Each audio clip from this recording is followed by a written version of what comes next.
Pedro Brigger se suma a esta transmisión en un día especial con la muerte de Fidel Castro, una noticia que muchas veces se difundió falsamente, lógicamente, y que ahora que es una realidad, que fue comunicada por su hermano y presidente Raúl Castro, a muchos todavía nos cuesta terminar de comprenderlo, ¿no? No sé si pasará algo similar. Me pasó con Mandela, Y algún día tenía que pasar, especialmente pasa, como decís Diego, con la gente que vive hasta una edad muy longeva.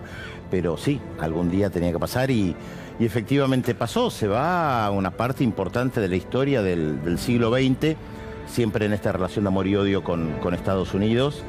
Varios presidentes que trataron de derrocarlo y no pudieron. Lo sobrevivió a todos y llega, bueno, se va justo cuando está llegando un nuevo presidente que por lo menos durante la campaña electoral no habló mucho de Cuba como para poder tener una visión de lo que va a pasar.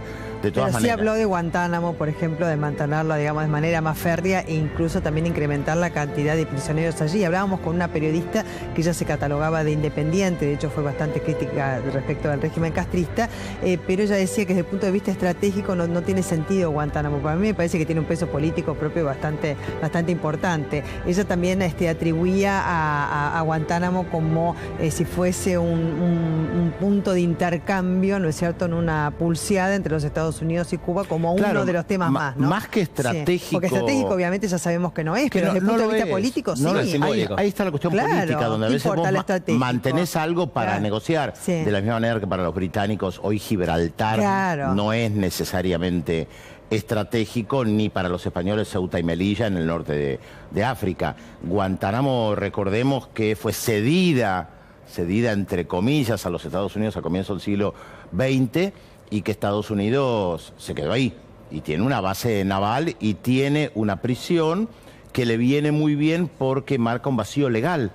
Justamente por eso lleva a los prisioneros que secuestran en el mundo a la base naval de Guantánamo, porque no podría secuestrarlos en cualquier lugar del planeta y llevarlos a Estados Unidos con facilidad por una cuestión jurídica. Claro. Pero fuera de las normas regulatorias mundiales, claro, en relación con fue un invento de George Bush. Por eso los tiene en Guantánamo, justamente. Un invento fue. Claro, por eso los tiene en Guantánamo, porque hay un vacío legal que le viene bien para tener a alguien sin juicio, sin abogado, sin condena clara. No lo podrían hacer en Estados Unidos porque en Estados Unidos hay derechos. Acá hay un limbo, pero yo coincido con vos que Guantánamo para Estados Unidos es como una moneda de cambio. Bueno, está bien. Yo cierro primero la prisión a cambio de salir de Guantánamo, ni que hablar. Por supuesto. Pero Fidel fue muy inteligente en ese sentido cuando fue la revolución en 1959, porque había algunos más enfervorizados que le pedían ir a tomar la base naval de Guantánamo durante la revolución y él se negó. Él consideró que no tenía sentido porque eso implicaba un enfrentamiento con Estados Unidos innecesario porque estaban haciendo una revolución. Entonces dijo, bueno, no nos metemos con Guantánamo. Pero hubo un debate los primeros meses después del 1 de enero de 1959. Hubo un debate en Cuba respecto de qué hacer con Guantánamo, porque a todas luces es territorio cubano, eso está claro. Pedro, estuvimos toda la mañana, la madrugada también, después de conocida la noticia, repasando la historia de Fidel Castro, ¿no? De la revolución, la crisis de los misiles. Estamos viendo ahora el momento que se saluda con Juan Pablo II. Toda la vida, estas 5 décadas en el poder. Aprovecho tu presencia para preguntarte sobre el futuro. Sé que es difícil. Más de 5 décadas en el poder. Claro, sí, porque si contamos... 1959. Claro, son 57, después el tiempo que estuvo su hermano Raúl, él siguió siendo un peso muy importante. Y justamente a propósito de eso, te quería preguntar, ¿cómo será el futuro ahora? Muchos pensaban que él era una suerte de contrapeso de Raúl, que Raúl era un poco más aperturista y que no abrió tanto Cuba al mundo por el peso de Fidel Castro. Ahora Fidel no está. Mira, yo no tengo una respuesta clara. Se especuló mucho especialmente los opositores a la revolución, proclamando en cada oportunidad que la revolución se caía. Muchos lo anunciaron incluso cuando comienza el proceso de desintegración de la Unión Soviética. En 1899 cae el muro de Berlín, en el 91 se desintegra la Unión Soviética y muchos decían, bueno, ahora ya sí, claro. Ya está, se cae la revolución cubana. Incluso algunos escribieron libros planteando la hora final de Fidel Castro. Y esto no sucedió. si bien es cierto que tenían un vínculo muy especial y una dependencia económica, también política en cierta medida, de la Unión Soviética, se mantuvieron lo que ellos llaman la década del 90 el periodo especial, donde se mantuvieron firmes, con mucha penuria, porque Rusia le había cortado parte de los suministros importantes, y sin embargo se mantuvieron. No se cayó. No hubo en Cuba un proceso interno que llevara a la desintegración de la revolución o cuestionamiento profundo del poder. Y eso hay que entenderlo porque en este caso fue diferente. Además, si comparamos con la Unión Soviética, que es un modelo con el que Cuba estaba íntimamente vinculado, hay que tomar en cuenta que la Unión Soviética en el 89 ya no tenía lazos con la revolución del 17. Claro. Habían muerto todos. Ni siquiera los hijos estaban. Acá no. Acá todavía hoy hay gente que hizo la revolución, la vieja guardia, y que está viva. Bueno, en este caso Fidel murió, Raúl Castro, otros comandantes de la revolución, que están vivos y tienen una presencia moral están vivos importante. Y que además tienen mucho peso, porque también puede pasar que estén vivos y que sean parte de la historia. No, hay gente que tiene mucho. Son los líderes del Partido Comunista, además, en Cuba. Lo que pasa es que, claro, el mundo ha ido cambiando. Vos hablabas de la Unión de las Repúblicas Socialistas Soviéticas, hacíamos mención también anteriormente, durante la Guerra Fría, hegemónicamente Estados Unidos y la Unión de las Repúblicas Socialistas Soviéticas de entonces se reparten el mundo desde el punto de vista de su influencia. América Latina es una, y bueno, en esa región Cuba es bastión, claro, de la entonces Unión de las Repúblicas Socialistas Soviéticas. Pero cambia el mundo de tal manera que se produce una apertura desde los Estados Unidos, muy resistido el proyecto original de Barack Obama, pero necesitaba, decíamos, el tratamiento parlamentario, con mucha oposición de parte de republicanos y demócratas también, con lo cual no pudo llevar a cabo esa apertura mayor que quería Barack Obama, porque por sí mismo no la podía hacer. No sé si quería mucho más, ¿eh? Eso pero, sí, yo tengo yo tengo la interpretación, la mía, mi visión personal, ¿no es cierto?, de que él quería una apertura mayor de la que él podía haber cerrado la base naval de Guantánamo y no lo hizo. Muchos juristas le decían que él podía cerrar la base naval de Guantánamo y decía que sin el apoyo del Congreso no lo podía hacer.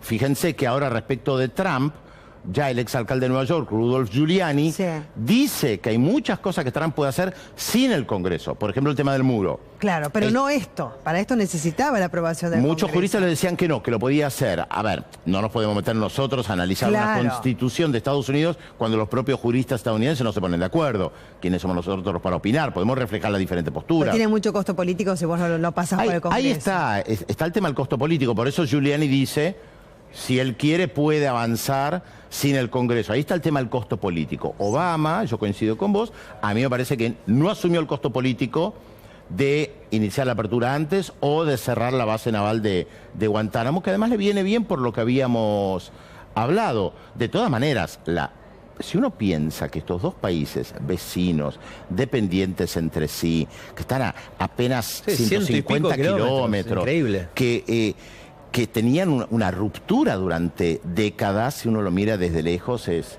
casi ridículo pensar en eso, pero bueno, es la política. Vos mencionabas la Unión Soviética, esto fue parte de la Guerra Fría. Y a eso iba, de todo el cambio, ¿no es cierto? Porque lo mencionábamos anteriormente, después la devenida Rusia, ¿no? Bueno, se desprende de países satélites que adquieren su propio liderazgo, y también sigue, digamos, muy vinculado con Cuba dentro de la región. Pero ahora tenemos un Donald Trump que va a asumir el 20 de enero con una ideología que se asemeja a muchos de líderes que están asumiendo en Europa, una derecha, ¿no es cierto?, que por supuesto entra en contraposición con la ideología marxista-leninista que hasta el último día, hace 4 meses, defendió Fidel Castro, y con un Donald Trump que por otra parte se presenta como aliado a los rusos y hasta Bashar al-Assad. O sea, un mundo muy cambiante. Contanos en este panorama cuál es la relación de Cuba con el resto del mundo y cómo influye, digamos, la muerte de Fidel. Mira, respecto de Trump, hay que pensar que hay sectores dentro del Partido Republicano muy anticastristas y que ahora se van a sentir envalentonados, eso está claro. Hay un clima de época que Trump está generando, donde aparece el Ku Klux Klan, aparecen los sectores de extrema derecha, y por supuesto los sectores de extrema derecha dentro del Partido Republicano. Hay una congresista de Florida, Rosie Leana Lehtinen, que permanentemente bombardea con proyectos, resoluciones en contra de Cuba y de Venezuela, que seguramente se va a sentir respaldada por Trump. Es lo que ellos piensan. Claro. No lo sabemos nosotros tampoco, no lo sabéis qué va a pasar después del 20 de enero. Ahora, Cuba, yo creo que en este último tiempo en América Latina, también con el cambio de época de América Latina, se abrió mucho más. Cuba estuvo aislada durante muchas décadas. Esto hay que tomarlo en cuenta. Tuvo una brisa de aire fresco durante la Revolución Sandinista, entre el 79 y el 89, pero fue una brisa porque Nicaragua no tenía... tampoco tenía tanto peso. No tenía peso político, no tenía peso económico, no podía ayudar a Cuba. Era más bien Cuba que ayudaba a Nicaragua. Y después vino un... ¿En qué época hablas? ¿De los sandinistas? Claro, del 79 al 89. Y la pequeña isla de Granada, que la revolución duró 4 años apenas hasta la invasión de Estados Unidos. Pero justamente Cuba contribuye a Granada, le construye el aeropuerto internacional, pero no tenía respaldo. Estaba muy aislada en América Latina, había muchas dictaduras, salvo México, que tenía una situación siempre especial de relación fraternal. Pero en estos últimos 15 años me parece que hay un cambio notable. Se llevó a la creación de la CELAC. Recordemos que acá estaba la OEA, que Cuba no estaba, siempre con resoluciones en contra de Cuba. Aparece esta corriente progresista en la región que va hacia Cuba. Todos los líderes de la corriente progresista sentían mucha admiración por Fidel Castro. Sí, recién veíamos mucha fotos, admiración, ¿no? Sí. Hugo Chávez, de Correa. Ahora, la pregunta... Néstor Kirchner, Cristina Fernández, Evo Morales, que lo veía como un padre. El gobierno de Nicaragua. Sí, ahora, fíjense que ninguno toma las bases de la economía, Lula, por supuesto, Dilma Rousseff, ninguno toma ni la ideología de la revolución castrista, ni el modelo cubano. Toman distancia respecto, tienen una relación muy fraternal de verlo como el padre de todos ellos, porque al fin y al cabo, toda esta generación creció al influjo de la Revolución Cubana. Son todos hijos de Fidel. ¿Sabés que dónde se notaba mucho eso? En las reuniones de la UNASUR. Ahí se notaba muchísimo, cuando estaban Hugo Chávez, Lula da Silva, Rafael Correa, incluso también, bueno, Néstor Kirchner en su momento. Se notaba, digamos, eso que vos decís, ¿no es cierto? Cuando, por ejemplo, había embates entre Uribe y Hugo Chávez en la frontera entre Venezuela y Colombia, cuando tenían que tomar posición, ahí, digamos, era como que regionalmente había una alianza. Era como un sabio que tenía toda la historia, que había llevado adelante guerras, invasiones, vínculos diplomáticos. No porque Cuba formara parte de la UNASUR, claro, sino porque la influencia. Se veía la herencia de él. Bueno, estuvo en una cumbre de Mercosur. Eso sí, en Córdoba. En 2006. Claro, en Córdoba. ¿Y cómo imaginás? Esta pregunta ya la hice, pero nos fuimos por las ramas porque tiene tantas aristas el tema Fidel Castro. ¿Cómo será el futuro ahora? Porque muchos decían que Fidel era una suerte de ancla que le impedía, no sé si ancla es el término, pero que Raúl hubiera sido un poco más aperturista, un poco más. Tampoco hubiera sido la cuna del capitalismo, queda clarísimo, pero un poco más aperturista, pero Fidel se lo impedía. De hecho, hasta Fidel criticó el acuerdo entre Raúl Castro y Barack Obama. Mira, a mí no me queda ¿qué pasará ahora? A mí no me queda claro cuáles eran las diferencias entre ellos. Diferencias seguramente tenían, como tenemos nosotros, como tienen cualquier persona, más allá de que fueran hermanos.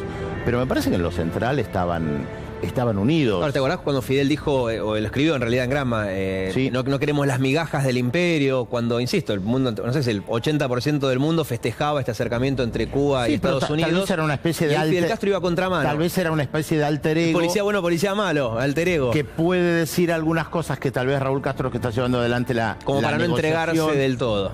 Exactamente, y que él no puede decir por el rol que tiene. Estamos especulando. De todas maneras, a mí me parece que la clave pasa más por la segunda y tercera generación de la revolución, ¿no?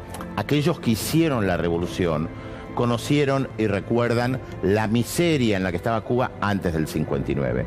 Los que hoy tienen 50 años, que nacieron con la revolución, que recibieron educación gratis, salud gratis, que no conocen la pobreza extrema de otros países de América Latina, tienen otras necesidades. Mucho más los jóvenes. Quieren mucho más. Y quieren también el consumo, que es un tema central que también ha penetrado en Cuba. De todas maneras, es interesante el tema de esta disputa que hay en nuestras mentes siempre entre el consumo y el bienestar, ¿no? ¿Qué es consumo? ¿Consumo es tener solamente zapatillas y un teléfono? ¿O consumo es también tener tiempo libre para vivir la vida? ¿Por qué digo esto? Porque está claro que los jóvenes en Cuba quieren consumo. Sin embargo, creo que no hay otro país como Cuba donde médicos están dispuestos a ir a trabajar fuera de su país, donde prácticamente no reciben ninguna paga extra, y van un año a meterse en la selva, en Brasil, en Ecuador, en Bolivia, en la Argentina, y lo hacen. No hay otro país que tenga esto. ¿Por qué hay tantos médicos cubanos en Venezuela? Porque históricamente los médicos venezolanos no iban a los barrios pobres. Iban a curar a la gente de clase media alta. Había que meterse en los barrios pobres. Y los médicos cubanos están dispuestos. O ir a alfabetizar, el modelo de alfabetización de Cuba ha sido muy importante para América Latina. Entonces ahí no entra el consumo. Ahí vos ves que esto choca con el consumo. ¿Cuántos jóvenes argentinos estarían dispuestos o están dispuestos efectivamente a ir dentro de nuestro país a una campaña de alfabetización organizada por el gobierno o una campaña de algún tipo? No es algo sencillo, necesitas militancia política para eso, necesitas ideales. Y eso es algo que me parece en Cuba es una gran herencia de la revolución, por lo menos hasta hoy. Seguro. Claro. Pedro, quédate con nosotros porque tenemos mucho que hablar respecto a lo que nos deja 90 años. Fidel Castro. 90 años. Estaba viendo, el 70% de los habitantes de Cuba nacieron con Fidel. Es decir, Cuba no conoce otra cosa que no sea Fidel Castro. Claro. Bueno, tenemos mucho que hablar y lo haremos después de la pausa. Un hombre con formación jesuita. También, por inmigrantes no sigamos agarrando aristas porque no cerramos más las ventanitas. De su formación vamos a hablar después. En un ratito.